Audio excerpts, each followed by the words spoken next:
20 anos depois, né? 25 anos depois, a importância da filosofia, eu teria dado mais valor àquele professor de filosofia que estava na sala de aula. Bom, períodos, correntes filosóficas e principais filósofos. Vamos fazer um resumão aqui, ok? Então nós temos aí na página 4 a filosofia antiga. Não vou aqui me aprofundar, até porque aqui está panoramizado, né? Eu gosto, então, dessa questão de panoramizar. Então, vamos panoramizar aqui a filosofia. Ó. Períodos, correntes filosóficas e principais filósofos. Vamos lá. Filosofia antiga. A filosofia antiga surge no século VII a.C., da Grécia Antiga. A filosofia grega está dividida em 3 períodos, gente. Ó. Período pré-socrático, século VII e V a.C. Período socrático, século V e IV a.C. Período helenístico, século IV a.C. a sexto depois de Cristo. As principais escolas filosóficas desse período foram a escola jônica, a escola eleata ou a escola italiana, Na escola jônica, destacam-se os filósofos Tales de Mileto, né, 624-546 a.C., primeiro filósofo, dedicou-se também à matemática, criando seu famoso teorema, quem nunca ouviu falar do teorema de Tales, né?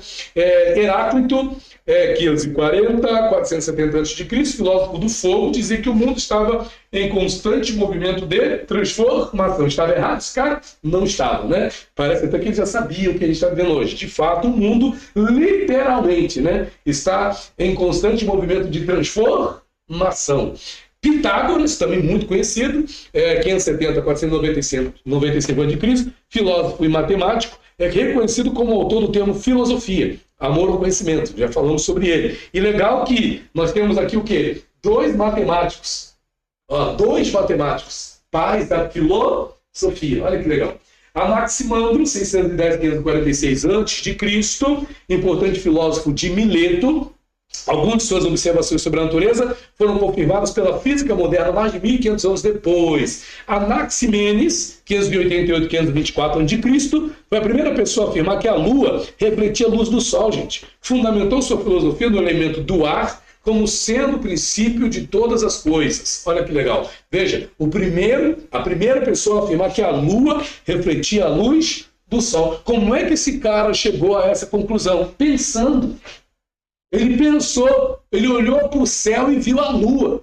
Né? Da onde vem a lua, a luz da lua?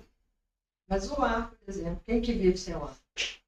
O cara filosofar, o cara pensa sobre o que existe. O ar, como é que é esse negócio? A gente respira, por quê? E essas questões, de alguma forma, vão entrar no campo da ciência. Porque graças a esses pensamentos, a ciência vai se desenvolver. De fato, faz sentido. Da onde vem o ar? A Lua, de fato, a astronomia foi desenvolvida a partir disso, né? Por que a Lua brilha? Se ela não tem luz própria, da onde vem a luz da Lua? Vem do Sol. Gente, coisa que para nós hoje é assim, banal, mas foi descoberta, foi uma descoberta fantástica.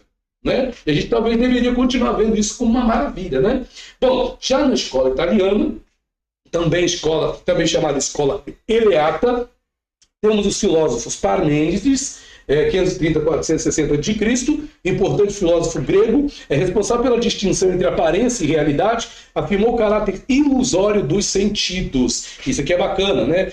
Parmênides dizia que a gente não pode confiar naquilo que os sentidos nos dizem. Ou seja, você está vendo, mas não confia nos seus olhos. Você está ouvindo, mas não confia nos seus ouvidos. Você está tocando, mas não confia no que você está tocando. Você está sentindo aí na pele, mas não confia. Talvez o que você está sentindo não esteja exatamente. Olha que legal, né? Parmênides afirmou o caráter ilusório dos sentidos. Isso não faz sentido para nós hoje?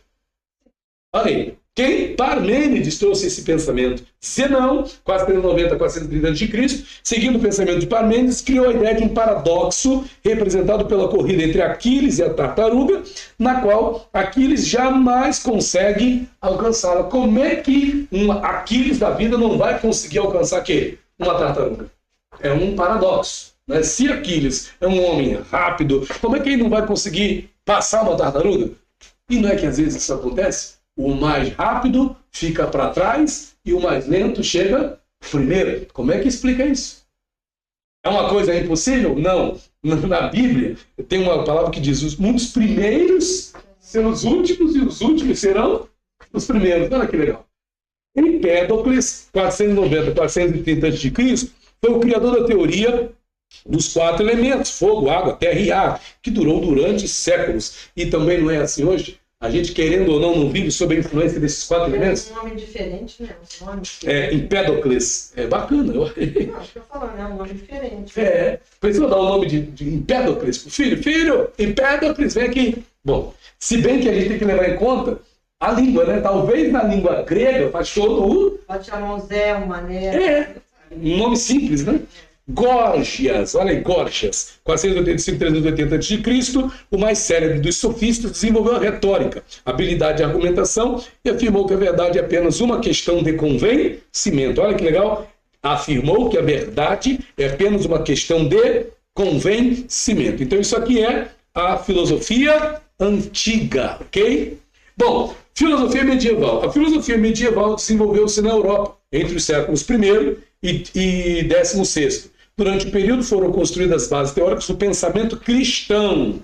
A união entre fé e razão é a marca desta filosofia. Esteve dividida em 4 períodos. Primeiro, a filosofia dos padres apostólicos, século I e II. A filosofia dos padres apologistas, século III e IV. A filosofia patrística, século V e VIII. Filosofia escolástica do século IX até... Essa filosofia patrística aí, o que é? A gente vai entrar aqui, vamos entrar aqui, vamos explicar. Primeiro está citando, mas vamos entrar dentro delas. Ó, filosofia escolástica, então, do século IX até o XVI. Na filosofia dos padres apostólicos, destaca-se o filósofo Paulo de Tarso. Veja que Paulo, que a gente chama de apóstolo, né, é citado aqui como um filósofo. A filosofia paulina, né, que traz coisas ali interessantes. Por exemplo, que um pensamento que para mim é bem interessante, né? Tudo me é lícito, mas nem tudo me convém. Olha que legal, né? E tantas outras coisas bacanas afirmadas por Paulo aí. Na filosofia dos padres apologistas, destacam-se os filósofos aos padres apologistas que defendiam a fé, né? Justino Mártir, Orígenes de Alexandria e Tertuliano. Na filosofia patrística, que a senhora perguntou, o maior representante desse período foi Santo Agostinho de Hipona, que viveu entre 354 a 430 depois de Cristo. Por fim, na filosofia escolástica, temos São Tomás de Aquino, 1225-1274, como filósofo mais importante. Lembrando que todo esse período medieval, essa filosofia tinha o propósito de quê? De subjugar a filosofia tradicional.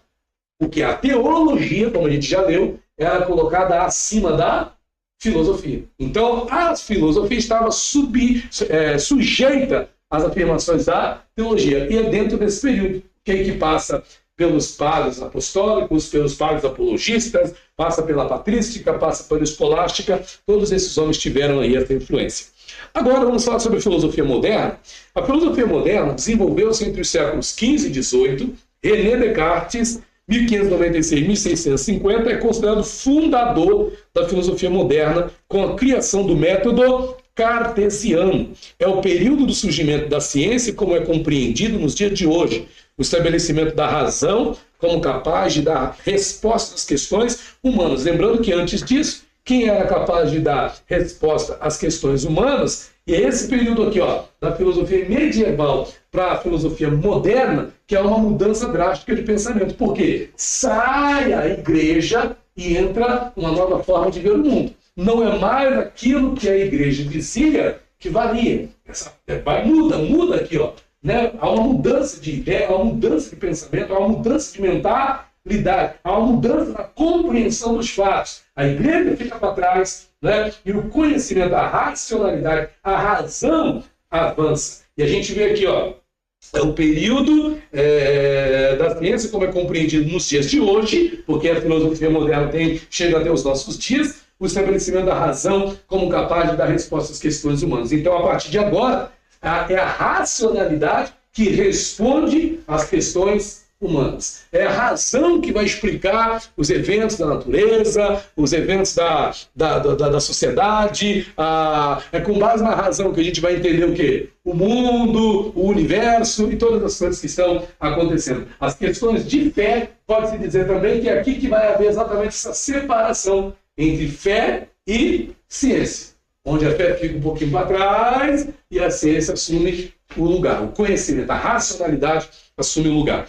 As principais correntes filosóficas desse período foram humanismo, cientificismo, racionalismo, empirismo e iluminismo. Nós não temos tempo hábil aqui para estudar todos esses ismos. Exato. Né? Acredito que até na época você deve ter estudado pedagogia, você deve ter ouvido falar alguma coisa. Mas, então, são correntes fundamentais também para entendermos o pensamento filosófico. E aqui a gente vai ter um negócio bem bacana na próxima página, na página 6, onde a gente vai citar alguns desses filósofos modernos, né? E aí nós temos Nicolau Maquiavel, que viveu 1469 a 1527, autor do livro O Príncipe. Ele criou a distinção entre a moral do Estado e a moral do indivíduo comum. A expressão maquiavélico, como sinônimo de algo calculado e perverso, tem como base o pensamento construído em seu livro. Qual o livro? O Príncipe.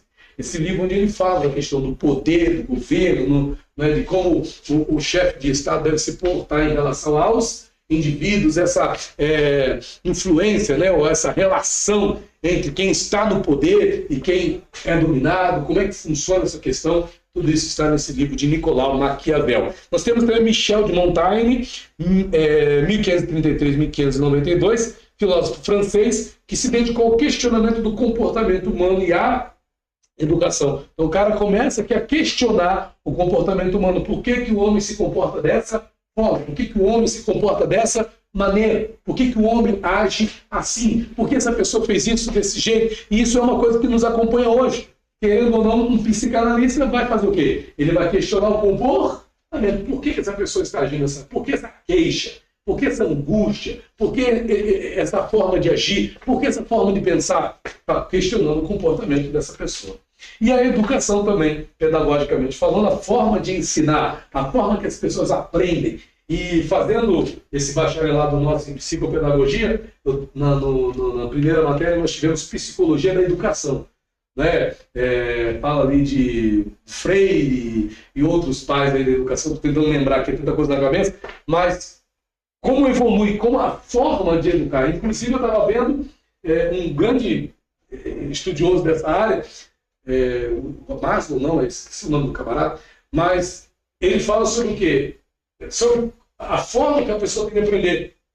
Treinamento, repetição, né? Para algumas pessoas funciona aprender de uma maneira, para algumas pessoas funciona aprender de outra, e isso chega nos nossos dias, onde a gente vê que tem pessoas que são sinestésicas, que tem pessoas que são...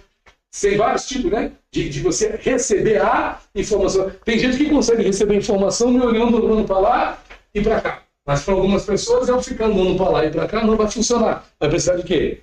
De um slide. A pessoa precisa ver aquilo que está sendo falado. E tem horas que eu vou ter que ir até ela e dar um toque nela para ela poder se ligar naquilo que eu estou passando para ela. Então, hoje, por exemplo, quando a gente vê questões de dificuldade de aprendizado em algumas crianças, muitas vezes não se leva isso em consideração.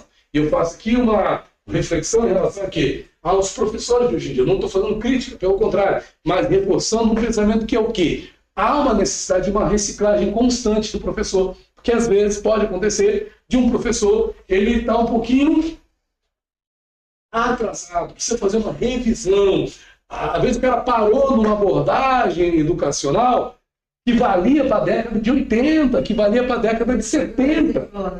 Não reciclou. Aí hoje traz para a sala de aula um método educacional que já passou, que não funciona mais. Eu acho que acontece muito essa história aí. Acontece muito. Exatamente, né? Bom, Francis Bacon, 1561-1626, lembrando que estamos falando sobre filosofia moderna. Francis Bacon, 1561-1626, é considerado um dos pais da ciência moderna. Seu pensamento serviu de base para o desenvolvimento de um conhecimento empírico, ou seja, comprovado cientificamente. Né? O camarada se preocupou em comprovar as coisas, em desenvolver um pensamento voltado para a comprovação científica daquilo que é estudado. Immanuel Kant, nós também ouvimos muito falar de Kant, né? 1724-1804, filósofo prussiano, criador do idealismo transcendental, buscou unir o pensamento racionalista e a filosofia empirista.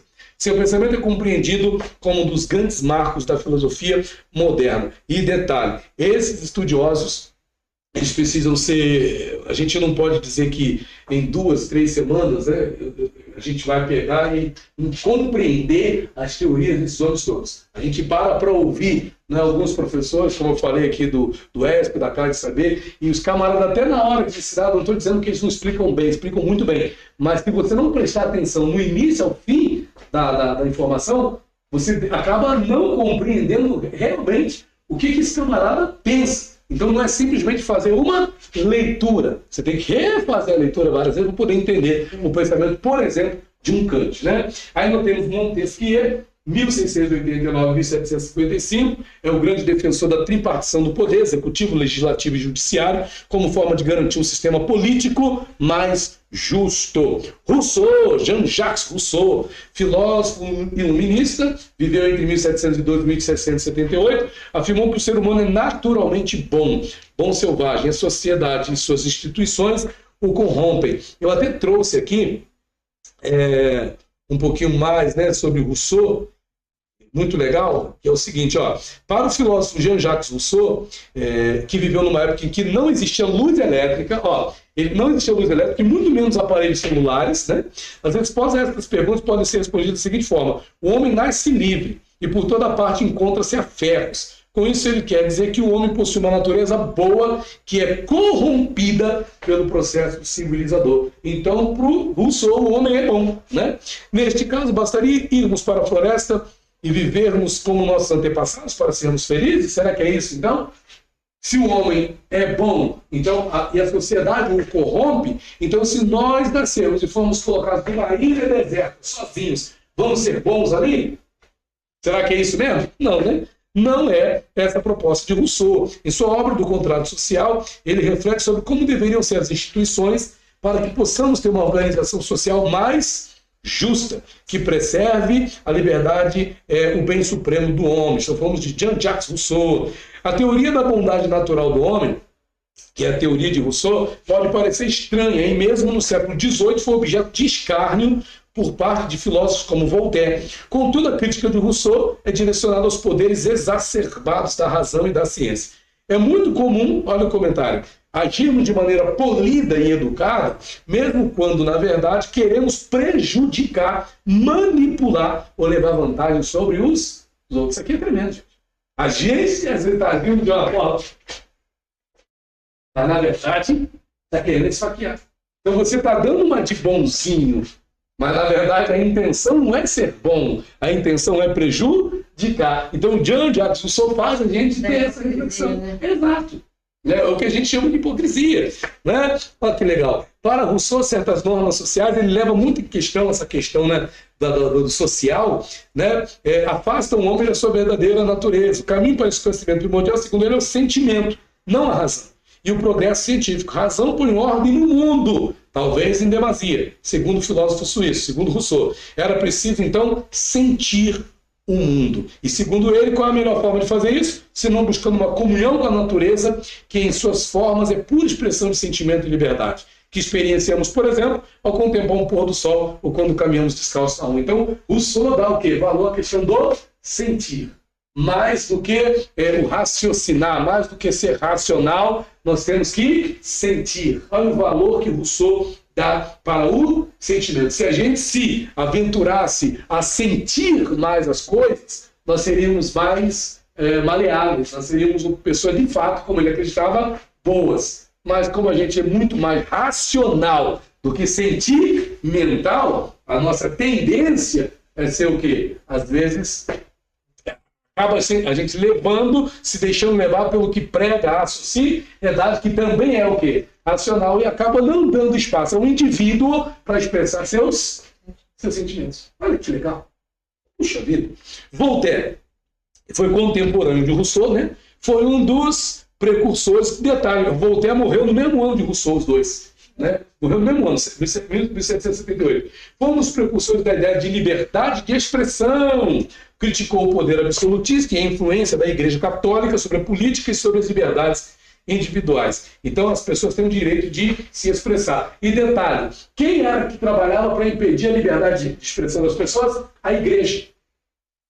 A igreja era ali, vamos dizer assim, o motivador desse cerceamento em relação à expressão do ser humano. A igreja cerceava. Você não pode pensar, você não pode questionar. O que você falar tem que estar em consonância com aquilo que a igreja diz. Qualquer coisa que destoe vai trazer uma consequência. Então você não tinha liberdade para expressar o que você pensa. E em tempos como nós estamos vivendo hoje, será que hoje talvez não seja mais a igreja que cerceia a liberdade de expressão das pessoas? Bom, nós temos aqui agora Denis Diderot, 1713-1784, filósofo precursor do materialismo científico, buscou fundamentar o ateísmo e o anarquismo. Lembrando que o cara tinha essa visão de ateísmo, não acreditar em Deus, que a gente pensa assim bruscamente, e anarquismo, que é aquela ausência de quê? De alguém que governe, que exerça poder sobre os outros. Thomas Hobbes, 1588-1679, autor da frase que afirma que o homem é o lobo do homem. Seu livro, Leviatã, é um importante marco do pensamento moderno. Afirma que a sociedade é maior do que a soma de seus indivíduos. John Locke, 1632-1704, o pensamento sobre o direito natural à propriedade serviu de base para o liberalismo. Vamos lá. E temos agora Baruch Spinoza, Sua crítica ao pensamento tradicional acerca de Deus afirmava que para a perfeição divina era necessário abandonar a ideia de um Deus persona, Deus com atributos humanos, e assumir a ideia de Deus como natureza, Deus sive natura. Este seu pensamento levou a dois processos de comunhão, cristianismo e judaísmo, uma vez que a igreja não prega isso. A igreja prega que Deus é pessoal. Deus é persona, A igreja prega isso. Que Deus, ele não como é que fala? É natureza apenas. Deus é pessoa, E aí, quando se fala em cristianismo, Deus foi personificado na pessoa de quem? De Jesus Cristo. Então, quando Baruch Spinoza traz esse entendimento, com certeza isso atingiu a ética, de quem? Dos cristãos e também dos judeus, porque tanto os judeus quanto os cristãos têm a ideia de um Deus pessoa, um Deus com sentimentos, um Deus que olha, um Deus que vê, um Deus que fala. Se a gente coloca Deus como natureza, Deus perde essas características pessoais. E isso muda muita coisa em relação à prática religiosa dessas religiões. Por isso, Spinoza sofreu aí esses dois processos de excomunhão. E agora a gente chega na filosofia contemporânea, que chega aos nossos dias. A filosofia contemporânea desenvolveu-se entre os séculos XVIII e XX, merece destaque a Escola de Frankfurt, criada em 1920 na Alemanha, tendo como principais filósofos Theodor Adorno, 1903-1969, dedicou-se ao estudo da estética, foi um grande crítico do positivismo e da indústria cultural desenvolvida pelo sistema capitalista. Então é mais um crítico do sistema capitalista. Max Horkheimer, 1895-1973, você vê que são contemporâneos mesmo, A senhora viveu nesse período, que em 73 a senhora já estava aí, dançando na vida. Então, a senhora foi contemporânea de Max Horkheimer. Desenvolveu diversas contribuições acerca do materialismo dialético, iniciado pelo pensamento marxista. E veja que mais um também que se posiciona contrário ao capitalismo, uma vez que abraça as ideias de Marx. Walter Benjamin, 1892-1940, talvez que morreu mais jovem aqui, é o grande nome da Escola de Frankfurt no que tange aos estudos sobre a comunicação, cultura de massa e indústria cultural. Lembrando que são três termos que estão em pleno vigor nos nossos dias: comunicação, cultura de massa e indústria cultural. A Escola de Frankfurt, propriamente dita, foi responsável pela crítica ao pensamento moderno e criar bases para o pensamento desenvolvido no século XX. E nesse período vão surgir muitas correntes filosóficas, vão se desenvolver muitas correntes filosóficas, dentre elas o marxismo, que é uma análise socioeconômica baseada no pensamento do filósofo alemão Karl Marx, tem como principal fundamento a divisão da sociedade em duas classes antagônicas, a luta de classes, a burguesia e a classe trabalhadora, e a gente observa que essa ideia, que esse pensamento, que esse conceito continua valendo nos nossos dias, tanto é que nós vemos hoje no nosso país uma guerra polarizada entre direita e esquerda, onde a esquerda continua defendendo esse pensamento e a direita que puxa sempre para o lado do capitalismo, fundamentalismo, né? A gente tem que observar, acho legal, hoje, pensando, refletindo, que acho que tem um pouquinho das duas, né? Acho que o essencial, talvez, o que tem de bom aqui, né? O que tem de bom ali, né? Vamos juntar aí, ao invés da polarização propriamente dita. Bom, positivismo, corrente de pensamento que tem como base o pensamento de Auguste Comte, que pressupõe o uso de valores fundamentados estritamente no conhecimento científico. Utilitarismo, doutrina filosófica baseada na ideia de utilidade das ações humanas. Essas ações devem ter como base a ideia de máxima produção de bem-estar e felicidade. Mais uma vez aparece essa preocupação, né? A máxima produção de bem-estar e felicidade. As ações humanas têm que resultar em quê? Em máxima produção de bem-estar e felicidade. E a gente vê isso? As ações humanas têm resultado em máxima produção de bem-estar e felicidade? Não. Por que não? Porque aquele que produz essas ações não está vivendo numa condição de bem-estar e felicidade. Então é difícil que isso já acaba se tornando um empecilho para que, de fato, possa haver produção de bem-estar e felicidade nessa condição máxima, né? Conforme é apresentada pelo pensamento utilitarista.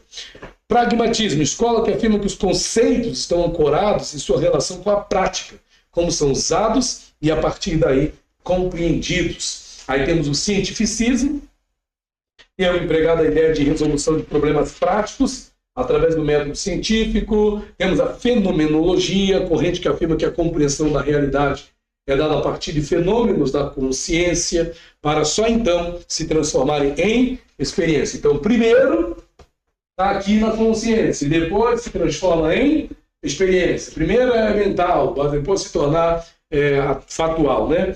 Nihilismo, corrente de pensamento que nega ou questiona a existência das coisas e instituições sociais. Quem é o pai do nihilismo? Friedrich Nietzsche. Eu gravei isso aqui porque esse cara é Nietzsche. A gente vai falar dele aqui embaixo. Então veja, corrente de pensamento que nega ou questiona a existência das coisas e instituições sociais. E se ele nega ou questiona a existência das coisas, podemos incluir aí que também sofre o questionamento do nihilismo, a própria existência de quem?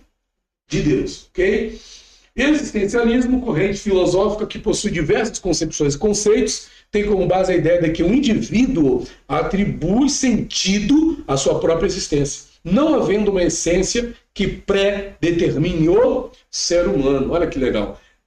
O indivíduo atribui sentido à sua própria existência.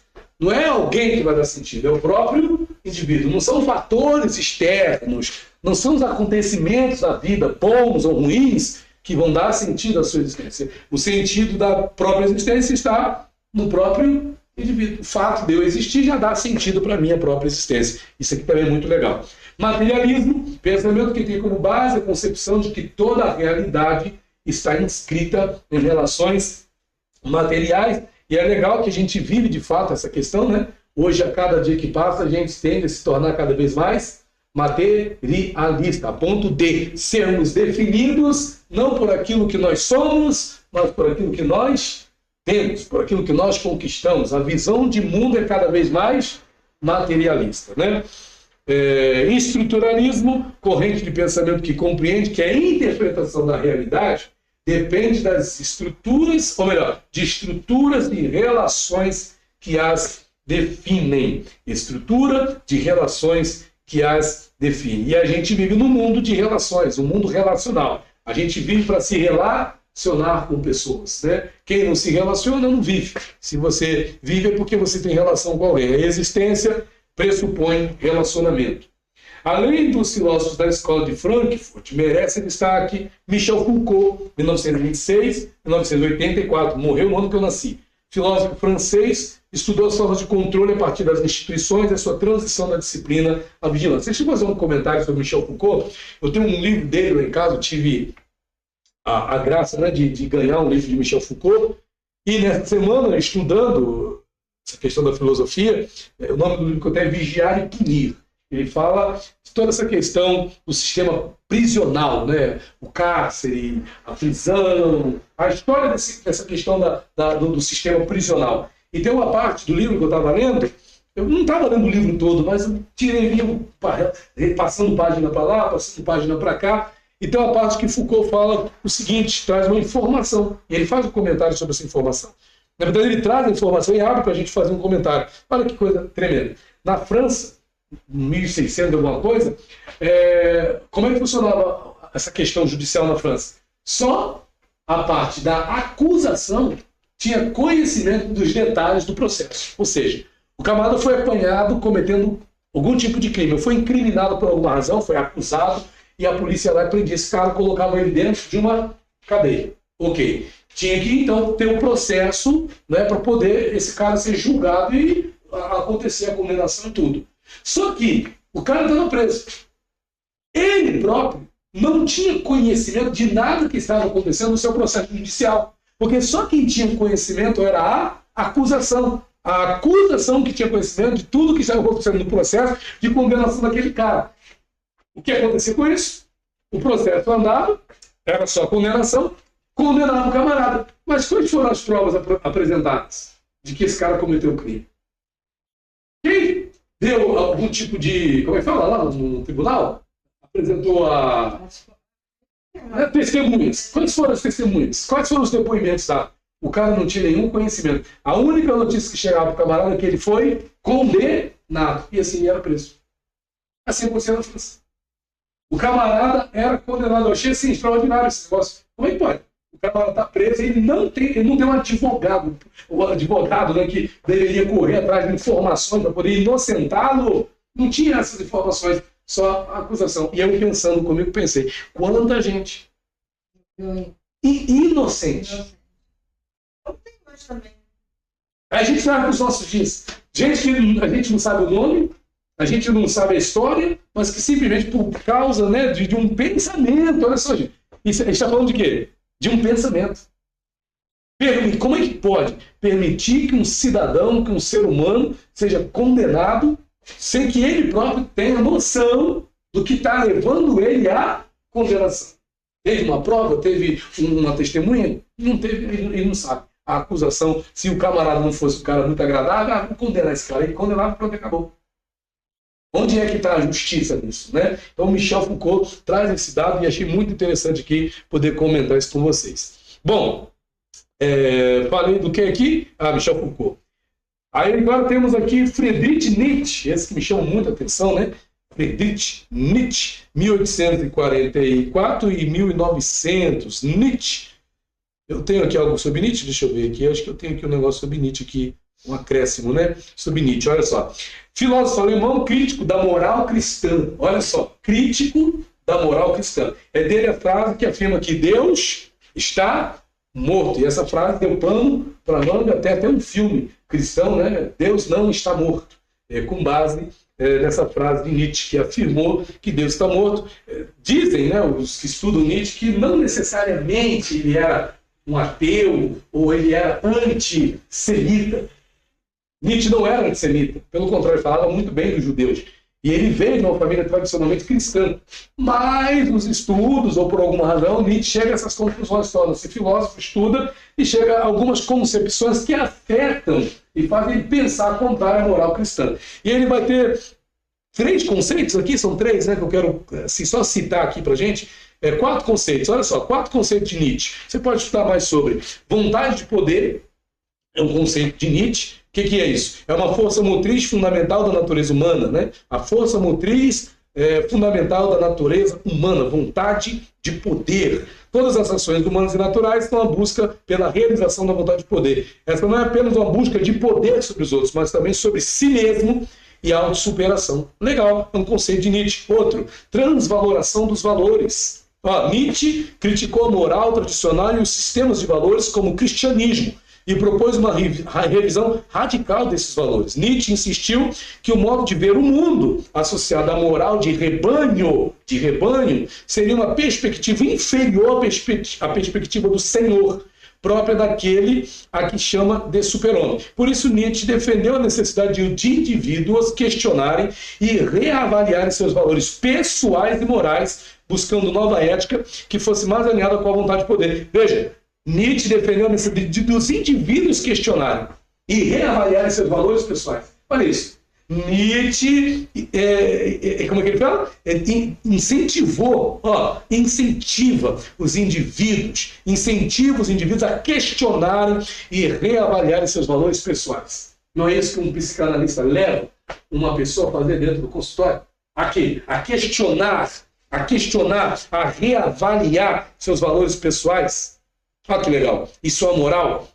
Avalie aí seus códigos pessoais, seus valores pessoais. E você não pode, olha só, você não pode tá sofrendo exatamente por conta desses valores pessoais exacerbados que você tem dentro de você. Você não pode estar sofrendo exatamente porque esse código moral é o superego inflado, né?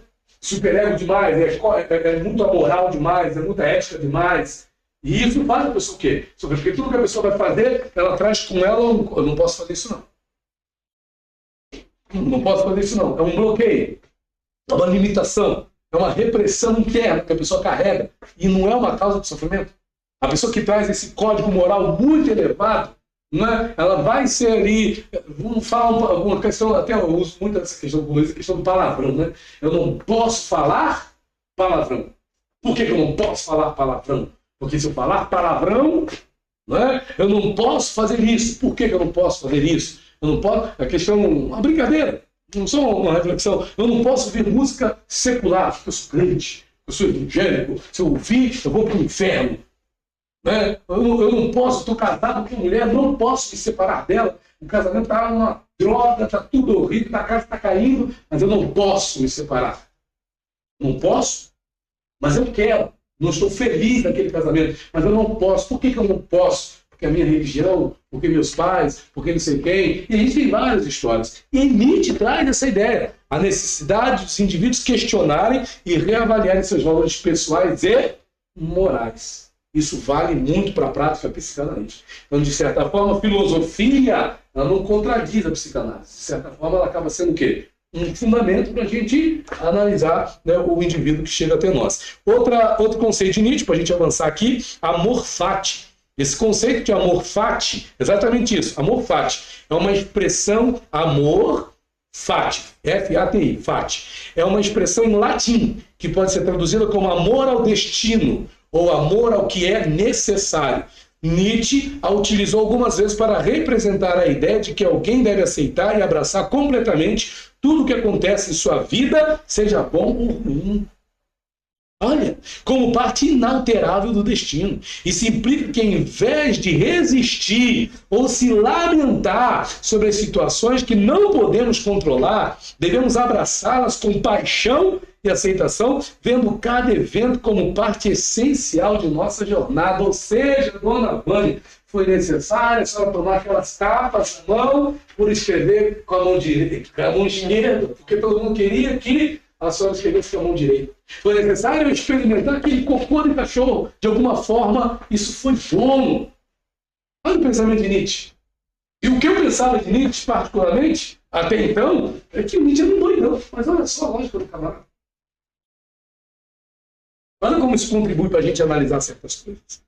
Ao invés de resistir ou lamentar sobre as situações que não podemos controlar, devemos abraçá-las com paixão e aceitação. Qual o livro que está aí, você falou? Não, estou falando dos 4 conceitos de Nietzsche. É um livro que você leu? Não, eu peguei isso aqui, eu fiz uma pesquisa e peguei. Mas a senhora pode pesquisar isso, ver onde está escrito isso, tá bom? Não trouxe essa informação. Podia ter trazido, mas não trouxe. Aí o último conceito de Nietzsche. Cara, que fantástico isso aqui. Por isso que eu trouxe aqui para vocês. Outro conceito, último, para a gente andar. Super-homem, Übermensch, em alemão. O conceito do super-homem representa a ideia de um ser humano que vai além das limitações da moralidade tradicional e das normas sociais. Ou seja, é aquele ser humano que rompe com o que está estabelecido, com o que diz que é certo, com o que diz que é errado. Eu vou além. Quando o ser humano faz isso, Nietzsche considera que esse cara é o quê? Um Übermensch, ou seja, super-homem.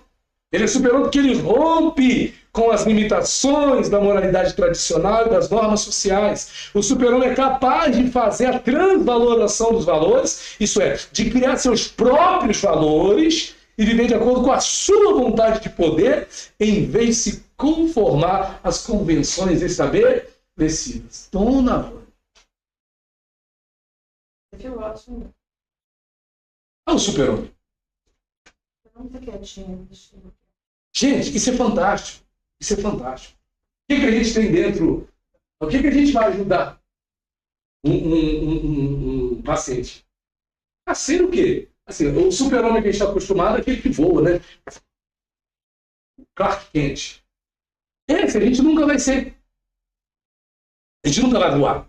A gente não vai ter visão de raio-x. Mas esse super-homem aqui a gente pode ser. Né? Aquele que... Todo dia. Depende, nem todos são. Né, dona Ana? Porque, ó, você que está me ouvindo aí, ó, nem todos estão com coragem para ir além das limitações da moralidade tradicional. Nem todos têm coragem para ir além das normas sociais. Né? Assim, eu tenho tendência de citar muito Bíblia, o Luiz também que faz isso, mas Mateus 15 fala exatamente de Jesus, querendo. Ó, cara, vão além das tradições familiares. Não, porque minha família tem essa tradição, né? Porque ele tem que lavar as mãos para poder comer. Não, porque tem que lavar as mãos, mas se quer comer sem lavar as mãos, mas tem como, tá com fome. Não tem água para lavar, não, porque não, só pode comer sem lavar as mãos. Não, vai além. Tem que guardar o sábado, não, porque senão o sábado. Não, cara, o sábado, se tiver que trabalhar no sábado, vai trabalhar. O Jesus. Então, quando a gente vê questões como essa, a gente para pensar, meu Deus, como a gente às vezes fica preso ao que as convenções estabelecidas, lembrando que a filosofia, ao longo da história da filosofia, que a gente vai ver que o que era uma convenção estabelecida na idade medieval, na idade moderna, já não é mais uma convenção estabelecida, porque surgiu uma outra convenção estabelecida. Aí no pós-modernismo, nós já temos outras convenções estabelecidas. E sabe-se lá onde a gente vai parar. Então, o que era a regra na idade medieval, na idade moderna já não é mais. O que se tornou regra na idade moderna, na idade contemporânea ou pós-moderna, já não é mais. E assim por diante. Então, quando a gente já não sofreu por coisas que hoje não precisa mais sofrer, mas tem gente que ainda está sofrendo hoje como se estivesse vivendo na idade medieval. Não, por que isso? Porque aquilo, então, é uma coisa para a gente pensar. Karl Marx, pensador alemão, fundou as bases do socialismo, que serviu de orientação teórica para a Revolução Russa de 1917. Seu pensamento foi fundamental para o desenvolvimento também da Escola de Frankfurt e as críticas ao sistema capitalista pós-moderno de 1818 a 1883. Foi o tempo de vida desse camarada. Né? Jean-Paul Sartre, 1905-1980, filósofo existencialista francês, conhecido por sua crítica social e por dedicar-se ao estudo da existência humana. Dedicar-se ao estudo da existência humana. É dele a frase que afirma que os seres humanos estão condenados a serem livres. E aqui me lembro de um outro psicanalista, né, que fala também sobre essa questão da liberdade, o dano que a liberdade pode trazer. Porque tem gente que simplesmente não sabe ser livre. Então, para alguns, ser livre é uma condenação. Não é ser escravo, não é ser preso que é a condenação. Porque tem pessoas que sabem viver muito bem subjugadas, né, como um robô, sem exercer a sua própria vontade, sem ter ali a expressão da vontade própria. Ela está submetida, ela se submete à vontade dos outros e ela consegue viver bem assim. Mas quando ela tem ali a liberdade para poder viver e poder seguir a sua vida, ela fica confusa. Nossa, e agora, né? E como é que eu vou fazer? Ai, meu Deus, estou perdido. Por quê? Porque eu estou livre. Muitos escravos voltaram a ser escravos porque não sabiam lidar com a liberdade pós-escravidão. Então o cara procura outra escravidão para ele poder estar. Porque ele não consegue viver livre. Ele tem que viver sempre subjugado. Né? Então esse era o pensamento de quem? Desse camarada que a gente acabou de citar, Jean-Paul Sartre. Aí temos o Auguste Comte, 1798-1857, criador da filosofia positivista. Teve um papel fundamental para o avanço das ciências humanas. Foi extraído de seu pensamento o lema da bandeira nacional brasileira, ordem e progresso. Inclusive um amigo que também é sociólogo, é filósofo, é um grande professor, ele não gosta muito dessa frase na bandeira, né? Esse negócio de ordem e progresso. Ordem e progresso. Isso é coisa de Auguste Comte. E ele até fala que a bandeira brasileira não deveria ser essa. A bandeira, tinha outra bandeira que podia ser a bandeira brasileira, que era muito mais bonita do que essa. Né? E eu acho bacana ele fazer esse comentário, porque a palavra ordem, para algumas pessoas, não é muito bem vista, é muito racional, né? Ordem. Tem que ter ordem. Né? Porque se para ter ordem, vai ter que ter quem obedeça a ordem. Então, No Brasil, mas está na bandeira, né? A filosofia está na bandeira, mas na prática. E a ordem, de fato, leva ao progresso? Vamos filosofar? A ordem, de fato, determina o progresso? Será que ter ordem realmente vai determinar o progresso? Se fosse assim, de fato, o Brasil já teria progredido. Se fosse assim, a Coreia do Norte e não a Coreia do Sul seria uma potência, seria um tigre asiático. Quem evolui mais? Quem cresce mais? A Coreia do Sul. Olha a Coreia do Norte. Então, talvez não necessariamente ordem e progresso estejam dentro dessa relação, né? Temos agora Martin Heidegger, 1889-1976, filósofo alemão, fundamentou o existencialismo a partir do seu conceito de ser no mundo, da Zen. Isso aqui é legal demais, ok? Ser no mundo. Foi muito, fazer um comentário, viu alguma coisa, mas podemos aproximar esse ser no mundo, a existência, né? A nossa existência, o que somos no mundo. E ele vê essa questão do existencialismo a partir desse conceito de ser no mundo. Quem somos no mundo, né? Foi muito criticado por ter se filiado ao partido nazista antes da Segunda Guerra Mundial. Ludwig Wittgenstein, já falamos dele aqui, 1889-1951, filósofo austríaco, naturalizado britânico, é um dos fundadores da filosofia da linguagem. Seu livro Tractatus Lógico-Filosóficos foi escrito durante sua participação no fronte na Primeira Guerra Mundial. Arthur Schopenhauer, pensador alemão, 1788-1860, conhecido como filósofo do pessimismo. Esse aqui que eu queria falar para a senhora. Ó. E Schopenhauer afirmava que o sofrimento é uma condição inerente à vida humana. E Schopenhauer tinha essa tendência de olhar para a vida sempre pelo óculos da negatividade, do pessimismo. E detalhe, isso é uma forma de ver a vida. Há quem veja a vida de uma maneira sempre otimista. Tem aquelas pessoas que são boas, bons vivantes, acho que é assim que fala em francês, né? Está tudo ótimo. Está tudo uma graça. Alegria, alegria. Mas tem aquele que pode-se dizer, melancólico, né? Tem sol, que pena. Hoje está chovendo, que droga. Hoje o céu está azul, que bosta. Hoje o céu está nublado, que merda. Né? E a pessoa vai, né? Então o Schopenhauer afirma que o sofrimento é uma condição inerente à vida humana. E é bacana. Assim, como é que a gente vê o sofrimento, né? Porque o sofrimento faz parte da vida. A gente viu naquele outro filósofo, né? Faz parte da vida, como a gente lida com ele, né? Bom, e aí nós temos Zygmunt Bauman. E Zygmunt Bauman é legal que esse aqui a gente consegue acompanhar em vídeo. No Café Filosófico, tem muitos vídeos de Zygmunt Bauman. Café Filosófico, é ele mesmo falando, né? Então você consegue acompanhar, já bem velhinho, mas você consegue acompanhar bastante Bauman. E ele é muito citado hoje em dia, né? Porque foi o que chegou mais longe aqui de todos esses, né? 2017, olha aí, de 1925 a 2017, um dos maiores pensadores da segunda metade do século XX e início do século XXI. Afirmou que a solidez das estruturas modernas tinham dado lugar à liquidez dos novos tempos em que as relações humanas eram pautadas por uma inconsistência e instabilidade. Então veja, a liquidez. Uma coisa, eu estava vendo um rapaz, um videozinho do TikTok, um camarada lá jovem, falando sobre a liquidez, né, das relações humanas. E esse negócio de liquidez é coisa de Zygmunt Bauman. Hoje as relações são líquidas, fluídas. Né? Hoje o tempo é o quê? É igual a tela do celular. Como é que você assiste o celular hoje em dia? É fluido. Você está vendo um vídeo, passa o dedo, vê outro. Passa o dedo, vê outro. É fluido. Né? É uma fluição constante. O conhecimento, tudo hoje é fluido. Nada mais é estático. Os relacionamentos hoje não são estáticos. Né? Ora você está se relacionando com uma pessoa enquanto ela está ali na tua vida, daqui a pouco aquela pessoa simplesmente desaparece, para de se relacionar com ela, já começa a se relacionar com outra. Isso afeta todos os níveis de relacionamento. Tem pais que não têm mais relação com os próprios filhos, né?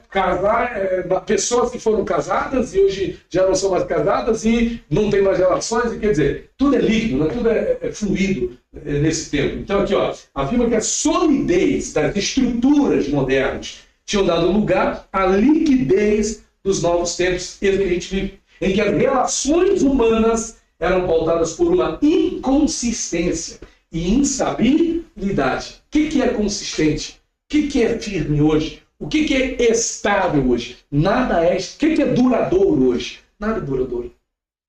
A gente está com um pensamento numa coisa, no outro dia a gente acorda e já quer outra. Eu comecei o bacharelado em psicopedagogia, mas já estou pensando em mudar para filosofia. A gente está fazendo um negócio, já está pensando em fazer outro. Olha isso. Somos inconsistentes, somos instáveis. Isso é bacana. É uma maneira de entender o ser humano nos nossos dias, que vai chegar a quem? Vai chegar a nós no consultório psicanalítico nesse tempo de inconsistência e estabilidade. Ok? Bom, nós vamos parar por aqui.